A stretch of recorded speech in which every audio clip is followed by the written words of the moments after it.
everyone. My name is Claudia Cepeda, and I am a social media editor here at the Courier Chronicle. And I'm very excited to welcome you guys to the first ever Professor versus Rate My Professor series. And we have the pleasure of welcoming a lecturer here on campus. I'm going to give him the honors to introduce yourself. Awesome. Welcome. I appreciate that. Hello, folks. So Dr. Raymond Malfa Borja. In class, my students call me Dr. Ray. I'm the assistant director for the Trio McNair program here at Cal State San Marcos. I'm also the assistant director for student success with the Center for Training, Research, and Educational Excellence, CTRE. And I'm here to talk about my reviews on Rate My Professor as a result of my role as a lecturer for biology. Let's get into it. Awesome. Can't wait. Okay.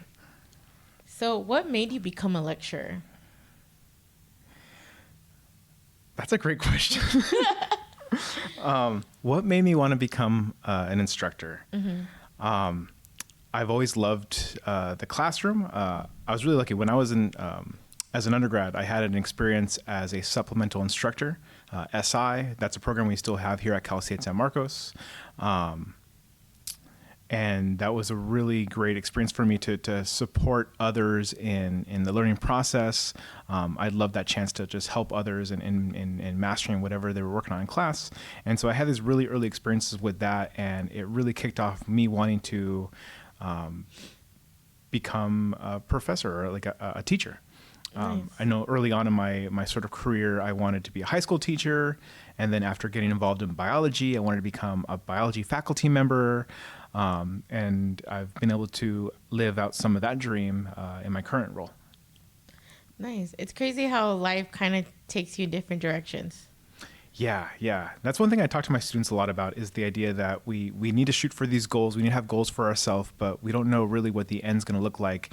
So, you're going to pick up all these great tips and tricks and techniques along the way. You're going to make yourself a better person. And then whatever door opens up, you have to take advantage of that door. And then, see what happens after that. Yeah, that's a good way to look at things. How long have you been teaching or lecturing here on campus? Yeah, so lecturing as for the biology department, that started in fall 2018. But I've also taught at a few other places. Nice. Okay. All right. So when we look at Rate My Professor, your score is 4.5 out of 5. Do you agree with this rating, or you're like, I could be higher? I totally agree with that rating. It's an A. I pass. Yeah. Okay. It's an A grade. That's such a professor thing to do, is say, oh yeah, I got an A. That's all that matters, right? Yeah, that's all that matters. Hey, what is that saying? Passed. C's get degrees. C's get degrees. So it's 9 out of 6 students who gave you a rating stated that you are an awesome lecturer. Would you agree with that you're an awesome lecturer? When I'm feeling good about myself, yeah. I think I am an awesome professor, an awesome instructor. No, and I put a lot of work into my lectures, both the actual lecture materials, lecture slides. I really like to make sure that I'm catering to a lot of different kinds of audience, making sure that my students have what they need to be successful in the class. And I think a lot of what contributes to my high ratings is the fact that I really deliver a show when I'm in the classroom, when I'm in front of my students. I want to make the learning process really fun for them, and so I try to be really, really active, really, really engaging. I use a lot of active learning techniques to mix things up so they're not just hearing me talk for the entire time. And so I try to make it really, really involved. But then especially when I'm delivering information, I try to make it really entertaining. I'm very theatrical in the classroom too, just to make sure and keep their attention. I know they have a lot going on. They might be tired. They might have just gotten off of work or back-to-back classes. And so I want to make sure I'm bringing my A game to them because they deserve it. And, I want to make sure that they're not just bored at my lectures. So I appreciate that kind of comment, right? I appreciate the 4.5 out of 5 rating. I appreciate these sort of awesome comments because it kind of shows that what I'm doing is on the right track. Yeah. I mean, as a student, I also appreciate that, you are putting this effort and energy, and me having experienced your lecture, I could vouch. Yes, it's very entertaining. I think you perceive the way that you lecture as an entertainment form, and I do appreciate that because it does come out. And, you know, it gets pretty difficult sometimes to stay focused, and it's pretty easy to stay focused while you're lecturing. Awesome. I appreciate that. Okay, so let's go to our next question. A student last year shared genuinely enjoyed your class. 1,000% would recommend. Ooh, 1,000%. 1,000%. He does not make this any harder than it needs to be. Make sure that you are. Make sure you do the practice problem sets and the practice exams because they closely reflect this actual exam. This is anything. Is there anything you would like to add? Say to the student. Big thank you. No, I really, really appreciate this kind of thing, right? Like the fact that a student is going through this process and like leaving me such a pleasant sort of review, I think it goes a long way, right? Like this can be sort of a thankless job. I get to see, I go through evals, right? So every semester, my students will leave me evaluations. Those tend to be really, really positive. But it really means a lot that a student would go out of their way to go to this other sort of venue, this other sort of site, and leave me some information, especially when it's sort of this positive. And I think the student kind of really nailed what I'm all about, right? Like I set my students up for success in that I leave them a lot of practice problems. They're not graded, but it's work for them to do so that they can get that mastery over my material, get ready for quizzes, get ready for exams, and then, you know, be successful in the class. So this student really caught a lot of that. There shouldn't sort of be any secret. When I sort of teach, I don't think there should be secrets, or I'm not trying to trick the students. And I try to make it really straightforward, and it's that way then straightforward to be successful in my class. No, that's great because I mean I've had experienced classes where the tests not necessarily resemble like what the lectures are, and it's difficult as a student because then you're like, well, what am I supposed to study? Yeah. So that's definitely appreciated. Do you think your class is easy? I do think it's easy, but I love this material though. Yeah. So like I start off every semester by telling the students that my primary role on campus isn't as an instructor. I'm here as sort of a staff role, an administrator role for the Trio McNair program and as part of C-Tree. And so teaching biology, that's what I do on the side. This is what I do for fun, right? It's my part-time job. I'm lucky that I get to do it, right? Because I get to flex my sort of my education as a biologist. I get to use those muscles a lot. I get to talk about something that I'm really, really excited about. Genetics is typically what I'm involved in here on campus. Genetics lecture and genetics lab. And I forgot what the question was. No, your passion definitely comes out in the way you speak. It's definitely what I perceive as authentic. So it's really rare to see that in a lot of professors. I think they get stuck in the mundane and they lose, you know, focus on why they are even lecturers in the first place. But, you know, thankfully here at Cal State, I haven't, well, personally, my experience, haven't come across that. But I have in other institutions where it's like, oh, my goodness. So Yeah. Are you ready? Are you ready for... So those were the easier questions, right? Those are the positive reviews, the positive students. Now time for the hard stuff. Let's get into it. Okay. There's a bio class, 352, I believe, you taught in 2020. A student mentions that you were a hard grader. Would you consider yourself a hard grader? I personally don't think like that you're a hard grader, but then again, I haven't taken your classes in bio. I am a hard grader. Ooh. I own up to that. I'm very, very guilty of it. I've worked on it though. I try to work on it. I've become a lot better at it. And so what that means to me is like, I don't give a lot of partial points, a lot of partial credit, right? So if something is worth like 10 points, like an exam question, I expect my students to get all 10 points. So if they don't, if they get some part of it wrong, like I'm like, oh, like they're gonna get a 5 then, and if they get like all of it wrong, then they get a 0. So like that's sort of like how I sort of evaluate. So it it's all or nothing. It's really all or nothing. All right, guys, you heard it. It's all or nothing. But I do that with this idea that like I hold my students to a really high standard because I believe in them. And especially because they've had so much practice material. We do a lot of in-class quizzes that will mimic the exam questions. There's a lot of again like additional assignments that they can do, which will again model exam questions. They can come to me during office hours, and I'm really lucky that a lot of students will join me for that just to get additional help, get that mastery, and it shows on the exams. Then I'm not having to worry about giving off partial credit because the students are just getting it all right then.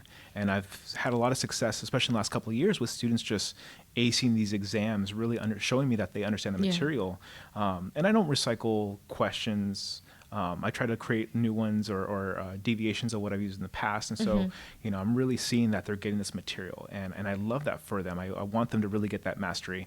I'm not expecting to like remember it, you know, for years and years, but at least they're showing me that for that time, they're really understanding the material and they really have a strong grasp of it. And so, I worry about being a hard grader. I've had my like TAs, I've had my, we have this thing called CELS, Course Embedded Learning Service, or something like this. It's a way to help students get additional sort of tutoring support for the classes, like biology, like or in biology, like this genetics lab and lecture.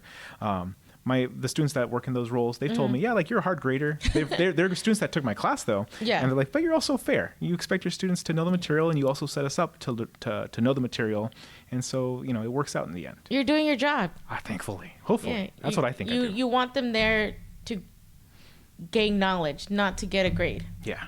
And That's a great way to put it. Doing your job. That's what it is. Okay, so. Are you ready to make this a little bit more challenging? I'm not, but this is the last one. Okay, this same student also left a comment saying, I hate waking up in the morning because I have to attend this professor's lecture. That's rough. This student, this class is mad hard for no reason. Do yourself a favor and stay away from this professor. Unless you want to rip, all your hair out. Is there anything you would like to say to this student or any future students that are considering taking your classes? Yeah, so I'm gonna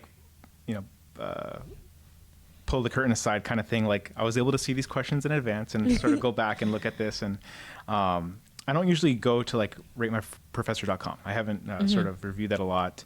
I was lucky though, during this time that this comment was made, I actually had some students share with me that this was going on, and it meant a lot that students wanted to like just let me know that what was being said about me at this time. This sort of, so kind of like, you know, what I learned in the past, kind of reflecting on it now, this all happened, you know, in the first year of the pandemic, right? 2020, this specific review. The pandemic was tough on everyone. It was miserable. And so I actually got off lucky-ish at the sort of start of it all. I was supposed to lecture spring 2020. Okay. And that did not happen for sort of contract issues. I wasn't allowed to teach.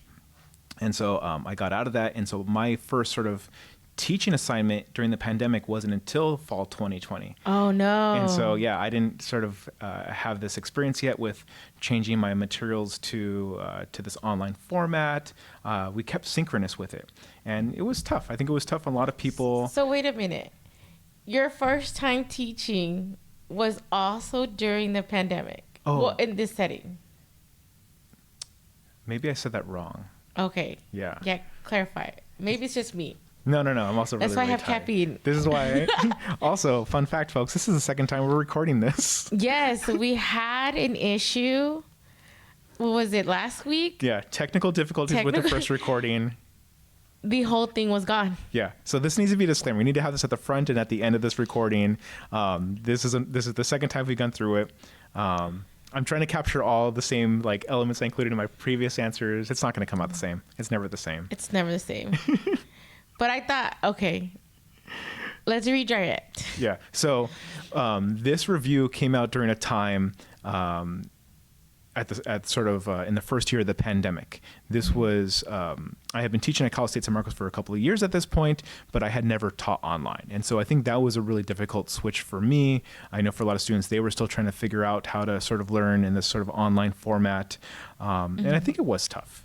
I also know that there was a couple of students that semester that had a lot of issues with plagiarism. In fact, I had to call them out for it, and it became really, really ugly. In fact, one student threatened me with a lot of like legal action. Wow. And so we had to get the campus involved with it, and it just got super, super messy.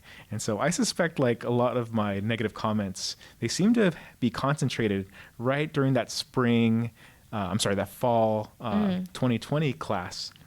And I think I don't think it's a coincidence that that I also had these sort of like disgruntled students that were dealing with like being called out for plagiarism at that time. Of course, nobody wants to be called out, especially. No, it's rough. It's rough. It's like, oh, I know I did something bad, but like, look away. Yeah. So we're getting This through. This is the last one, though. This is the last one. I promise. Another of your students from 2020 left a review saying, "Seems like a nice professor, but isn't. Tough grader on everything. Attendance is mandatory. Exams are a mess. It says like exam 1 an hour and 15 minutes long. No one finished. Exam 2 half study guide, harshly graded. Have 24 hours exam, easier. Exam 3 submitted answers in 1 hour and 15 minutes, but shows your work part submitted in 24 hours." Which makes no sense. List goes on and on. Don't take it. That's rough. I think this, I don't know. Okay. It says, could you explain a little bit more on how the exams are conducted in your class? And would you agree that they can be messy or a mess? Yes. Sorry, and I should apologize. I'm sort of giggling right now. It's been a long day. This is my third coffee. Hey, we're all surviving on caffeine. All surviving. We're at that point of the semester. I know. It's a great semester so far. It is. 4 weeks in, I think everyone's surviving off caffeine or something. It's my fuel right now. It's the only thing that's keeping me going. But no, like, and I really do like this opportunity to like go back and look at these comments again, sort of reflecting on the earlier questions. The fact that a lot of my more recent comments have been so positive. I think that's a reflection of the amount of energy I'm able to sort of give while I'm present in person. Mm-hmm. And then I don't think I was as successful teaching virtually during the pandemic. There was a lot of challenges with it, and I think this captures a lot of that really well. I was used to doing a lot of like sort of in-person exams, right? And so having to transform that and make it sort of turning that into a virtual format was a struggle for me and a lot of other folks. I know a lot of people like really were worried about that. And one of the biggest concerns that we had was things like related to cheating. Yeah. And again, I think that is sort of related to why we're seeing these sort of negative comments on my Rate My Professor is just related to sort of issues of cheating and plagiarism. Mm-hmm. But yeah, one of my specific challenges, one of my personal challenges was how do I evaluate the students on what they're learning?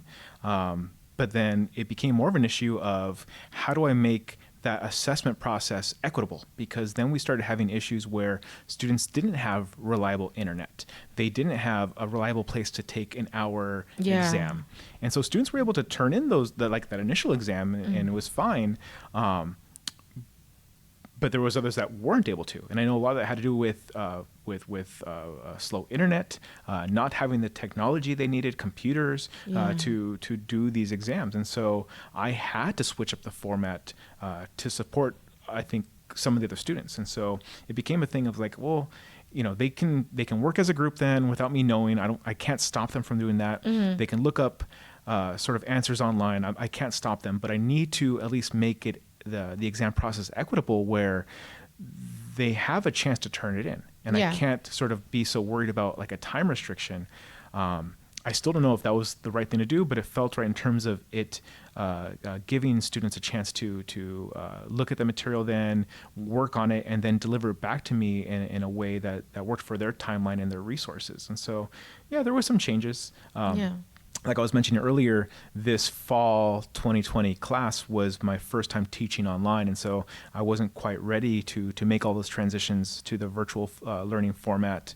And so yeah, there was definitely some road bumps along the way, but it was still a really successful class. A lot of students passed it, some great grades. Like I said, there was a few students who sort of felt that they needed to cheat throughout different parts of it.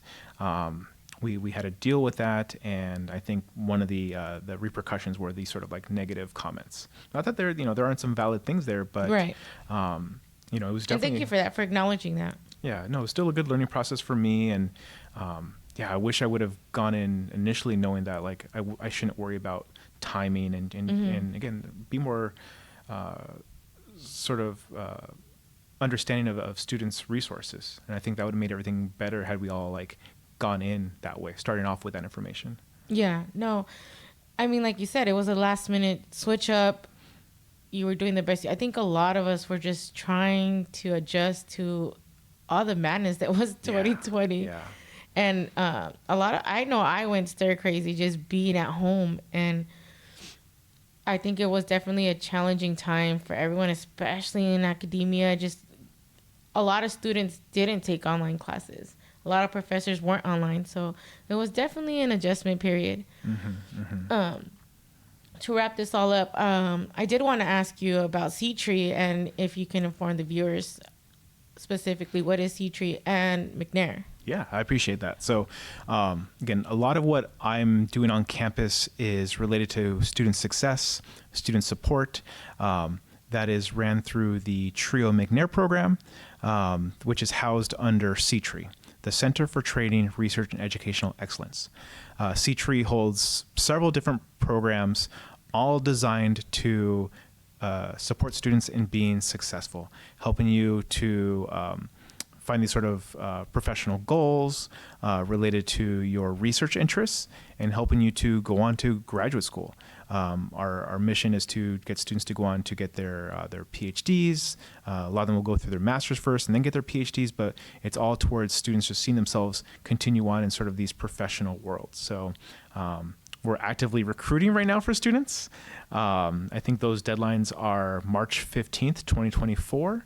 But I love this as a chance to also talk with students about what comes next after their undergrad. So I always welcome conversations related to the program, related to McNair, related to C-Tree, because I don't think enough people talk about what comes next after undergrad.